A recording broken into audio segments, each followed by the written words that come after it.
स्वागत है दोस्तों द एम्प्लॉयमेंट होम के इस प्लेटफॉर्म पर।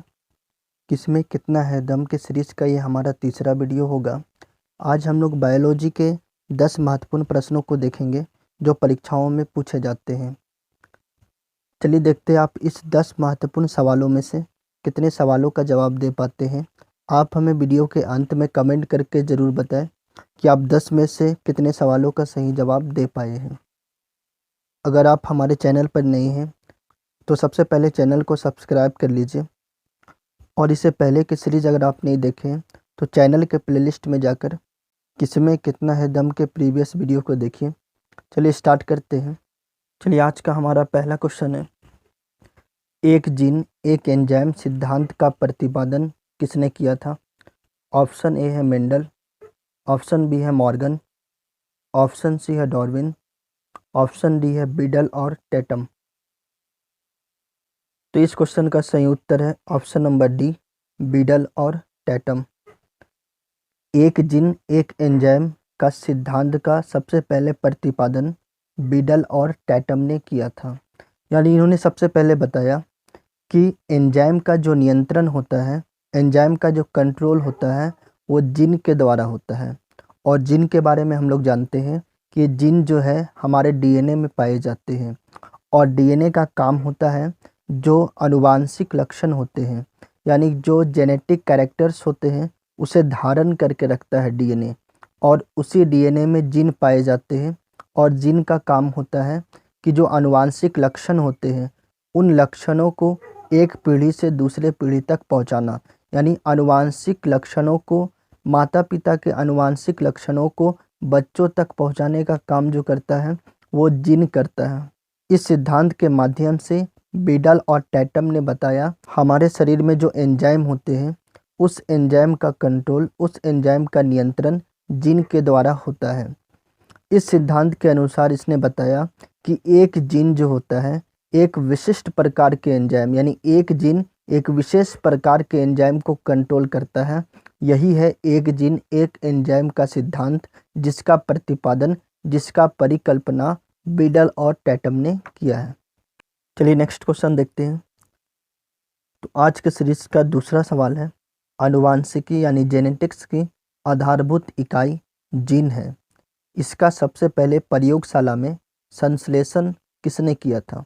ऑप्शन ए है वाटसन और क्रिक ने, ऑप्शन बी ग्रेगर मेंडल ने, ऑप्शन सी आर्थर कॉनबर्ग ने, या फिर नन ऑफ दिस। तो इस क्वेश्चन का सही उत्तर है ऑप्शन नंबर सी, आर्थर कॉनबर्ग ने। जीन एक यूनानी शब्द जीनस से मिलकर बना है। जीन के बारे में हमने बताया कि जीन डीएनए में होते हैं और डीएनए का काम होता है आनुवांशिक लक्षणों को, जेनेटिक कैरेक्टर्स को धारण करना। डीएनए आनुवांशिक लक्षणों को धारण किए रहता है और इस आनुवांशिक लक्षणों को एक पीढ़ी से दूसरे पीढ़ी तक पहुंचाने का काम जीन के द्वारा किया जाता है। आनुवांशिक लक्षणों का मतलब हुआ कि आप देखे होंगे कि किसी बच्चे का बाल का कलर बिल्कुल माता पिता के बाल के कलर के जैसा होता है, विशेष प्रकार का।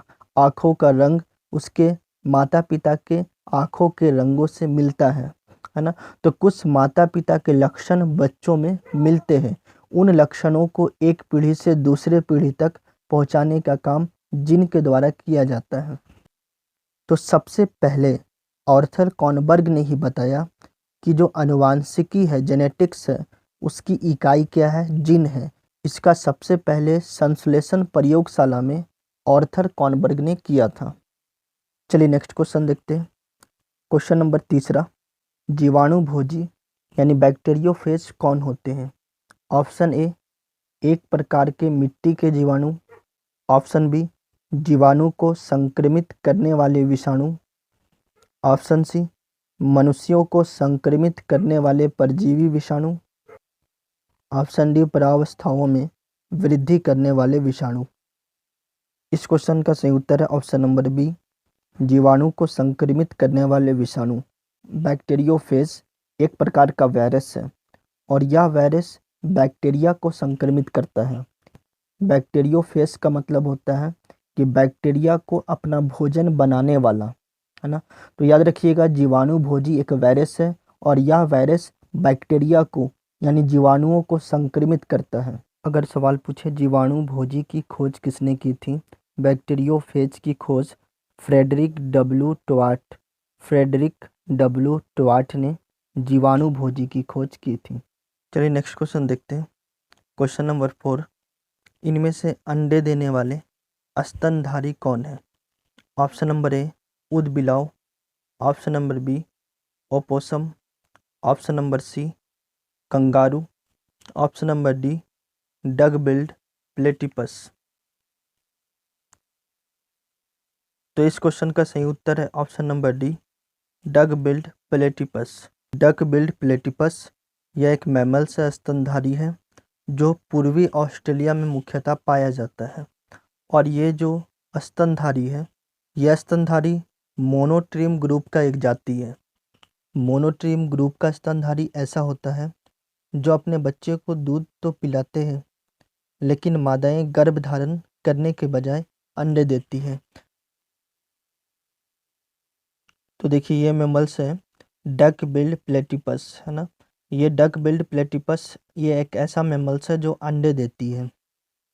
चलिए नेक्स्ट क्वेश्चन देखते हैं। क्वेश्चन नंबर 5, निम्नलिखित में से कौन सा एकमात्र कपी यानी वनमानुष जो भारत में पाया जाता है? ऑप्शन नंबर ए है गोरिल्ला, ऑप्शन नंबर बी है चिंपांजी, ऑप्शन नंबर सी है ओरांगुटान, ऑप्शन नंबर डी है हुलाक गिबन। तो इस क्वेश्चन का सही उत्तर है हुलाक गिबन। याद रखिएगा गोरिल्ला, चिंपांजी, ओरांगुटान जो कपी है यह भारत में नहीं पाया जाता। भारत में एकमात्र पाए जाने वाला कपी हुलाक गिबन है। यह हुलाक गिबन एक ऐसा कपी है जिसका पूंछ नहीं होता। तो हुलाक गिबन जो है मुख्यतः पूर्वोत्तर भारत के क्षेत्रों में पाया जाता है और एक अभयारण्य है, वाइल्ड लाइफ सेंचुरी है जिसका नाम है हुलोंगापार गिबन। ये असम में है। असम में एक जिला है जिसका नाम है जोरहाट जिला। असम के जोरहाट जिला में एक अभयारण्य है जिसका नाम है हुलोंगापार गिबन और इस हुलोंगापार गिबन में हुलॉक गिबन कपी को रखा गया है और यह भारत में पाए जाने वाला एकमात्र कपी है। गोरिल्ला भारत में नहीं पाया जाता, ये अफ्रीका में पाया जाता है और चिंपांजी भी अफ्रीका में पाया जाता है। ओरांगुटान ये भी अफ्रीका के क्षेत्रों में पाया जाता है और ओरांगुटान एक ऐसा कपी है जो एशिया में भी पाया जाता है। ओरांगुटान कपी ये इंडोनेशिया और मलेशिया के क्षेत्रों में पाया जाता है लेकिन ओरांगुटान भारत में नहीं पाया जाता। तो देखिए ये है आपका हुलॉक गिबन। चलिए नेक्स्ट क्वेश्चन देखते हैं। रजोनिवृत्ति यानी मेनोपॉज साधारण निम्नलिखित में से किस एज में, किस आयु में पाई जाती है? ऑप्शन नंबर ए है 30 से 35 वर्ष की अवस्था में, 35 से 40 वर्ष, 40 से 45 वर्ष, 45 से 50 वर्ष। तो इस क्वेश्चन का सही उत्तर है ऑप्शन नंबर डी 45 से 50 वर्ष। यानी रजोनिवृत्ति एक प्रकार का अवस्था है जो महिलाओं में होता है जो 40 से 50 वर्ष की आयु में मुख्यतः होता है और 40 से 50 आयु तक पहुंचने पर महिलाओं की जो प्रजनन संबंधी हार्मोन्स होते हैं, रिप्रोडक्शन हार्मोन्स होते हैं, उन हार्मोन्स का निर्माण कम हो जाता है। इस अवस्था में मुख्यतः एस्ट्रोजन और प्रोजेस्टेरोन हार्मोन है, इसका उत्पादन में कमी आ जाता है। यानी एक ऐसा अवस्था होता है जहाँ पे महिलाओं का मासिक धर्म अस्थायी रूप से बंद हो जाता है। इसी अवस्था को रजोनिवृत्ति कहते हैं और यह अवस्था 40 से 50 वर्ष की अवस्था में होता है। नेक्स्ट क्वेश्चन देखते हैं। क्वेश्चन नंबर 7 है, इनमें से कौन सा कोशिका का अंग श्वसन क्रिया से संबंधित है? रेस्पिरेशन से संबंधित कौन सा सेल का एक अंग है? ऑप्शन नंबर ए है हरित लवक यानी क्लोरोप्लास्ट, ऑप्शन नंबर बी है न्यूक्लियस यानी केंद्रक, ऑप्शन नंबर सी है राइबोसोम, ऑप्शन नंबर डी है माइटोकॉन्ड्रिया। इस क्वेश्चन का सही उत्तर है ऑप्शन नंबर डी माइटोकॉन्ड्रिया। यानी हमारे शरीर के अंदर जो श्वसन की क्रियाएं होती है, रेस्पिरेशन की क्रियाएं होती है, यानी श्वसन वह प्रक्रिया है जिसके अंतर्गत हमारे शरीर को ऊर्जा मिलता है। तो हमारे शरीर के अंदर जो श्वसन की क्रियाएं होती है वो कोशिका के माइटोकॉन्ड्रिया नामक अंग में पार्ट में श्वसन की क्रिया होती है। और हमारे शरीर में जो प्रोटीन का निर्माण होता है वह प्रोटीन कोशिका के किस अंग में? तो आंसर होगा राइबोसोम में। इसलिए पूछा जाता है फैक्ट्री ऑफ प्रोटीन कोशिका के किस अंग को कहते हैं? तो आंसर होगा राइबोसोम को। और ऊर्जा का शक्ति केंद्र यानी पावर हाउस ऑफ सेल किसे कहते हैं? माइटोकॉन्ड्रिया को, क्योंकि माइटोकॉन्ड्रिया में ही श्वसन की क्रियाएं होती हैं और माइटोकॉन्ड्रिया में ही ऊर्जा रिलीज करता है, एनर्जी हमारे शरीर में बनता है। चलिए नेक्स्ट क्वेश्चन देखते हैं।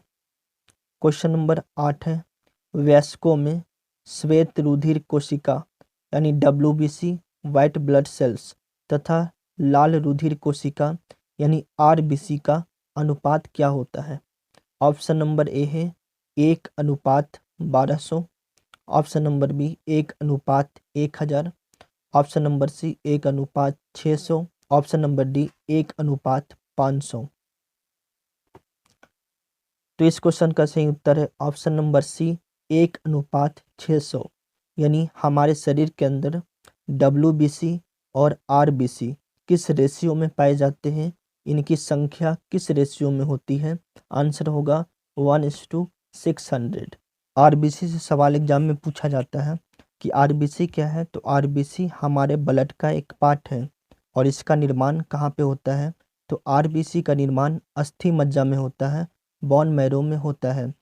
RBC का जीवन काल पूछा जाता है तो RBC का जीवन काल 120 दिन होता है और RBC का मृत्यु या तो यकृत में यानी लीवर में या तो प्लीहा में यानी स्प्लीन में होता है। सवाल पूछा जाता है जो RBC है, इस RBC का काम क्या है हमारे बॉडी पे? तो RBC का काम होता है कार्बन डाइऑक्साइड और ऑक्सीजन को हमारे शरीर में परिवहन करना है। RBC में ही याद रखिएगा एक प्रोटीन पाया जाता है और इस प्रोटीन का नाम है हीमोग्लोबिन। इसे हीमोग्लोबिन की कमी से कौन सा रोग होता है? एनीमिया नामक रोग होता है। WBC से भी सवाल पूछा जाता है एग्जाम में कि WBC का निर्माण कहाँ पे होता है? तो इसका निर्माण भी अस्थि मज्जा में होता है और WBC का जो जीवन काल होता है वो 1 से 4 दिन तक इसका जीवन काल होता है। WBC का काम क्या है हमारे शरीर पे? तो WBC का काम है रोग प्रतिरोधक क्षमता को बनाए रखना, यानी हमारे शरीर का जो इम्यूनो सिस्टम है उस इम्यूनो सिस्टम को बनाने का काम कौन करता है? WBC। यानी हमारे शरीर के अंदर एक शक्ति है, एक पावर है रोगों से लड़ने के लिए और उसी पावर को रोग प्रतिरोधक क्षमता कहते हैं और रोग प्रतिरोधक क्षमता बनाने का काम हमारे शरीर के ब्लड का WBC करता है। चलिए नेक्स्ट क्वेश्चन देखते हैं। क्वेश्चन नंबर 9, कपास रेशा प्राप्त होता है? ऑप्शन नंबर ए बीजों से, ऑप्शन नंबर बी पत्तियों से, ऑप्शन नंबर सी तने से, ऑप्शन नंबर डी फलों से। तो इस क्वेश्चन का सही उत्तर है ऑप्शन नंबर ए, कपास का जो रेशा है वो बीजों से प्राप्त होता है। नेक्स्ट क्वेश्चन देखते हैं। क्वेश्चन नंबर 10 यानी लास्ट क्वेश्चन, निम्न में से राजस्थान में किस नस्ल की भेड़ की ऊन अति उत्तम है, उच्च क्वालिटी का? यानी किस भेड़ का ऊन उच्च क्वालिटी का है? Option number A Chokla, option number B Nali, option number C Magra, option number D Marwari. इस क्वेश्चन का सही उत्तर है ऑप्शन नंबर ए चोकला। यानी राजस्थान के चोकला नस्ल की भेड़ का ऊन जो है उच्च क्वालिटी का है, अति उत्तम है। पिछले वीडियो में हमने आपसे एक सवाल पूछा था जिसका उत्तर आपसे कमेंट बॉक्स में लिखने को कहा गया था। तो सवाल था सितंबर 1920 कांग्रेस के कलकत्ता अधिवेशन में गांधी जी ने अंग्रेजों के साथ निम्नलिखित में से किसने इस प्रस्ताव का विरोध नहीं किया? तो इस क्वेश्चन का सही उत्तर था option number B Madan Mohan Malaviya. आप सभी ने लगभग इस क्वेश्चन का सही उत्तर दिया है। तो एक सवाल और है, इस सवाल का उत्तर जो है आपको कमेंट बॉक्स में देना है। क्वेश्चन है ऊँट की गर्भावधि होती है? ऑप्शन नंबर ए 425 से 440 दिन, ऑप्शन नंबर बी 365 से 400 दिन, ऑप्शन नंबर सी 320 से 350 दिन, ऑप्शन नंबर डी 280 से 300। इस क्वेश्चन का उत्तर आपको कमेंट बॉक्स में देना है और आपको यह भी बताना है कि आप बायोलॉजी के इस 10 महत्वपूर्ण सवालों में से कितने सवालों का उत्तर दे पाए। वीडियो आपको अच्छा लगा तो लाइक कर दीजिए, कमेंट कीजिए और शेयर कीजिए। चलिए मिलते हैं हम लोग इस सीरीज़ के अगले वीडियो में। जय हिंद, जय झारखंड, धन्यवाद।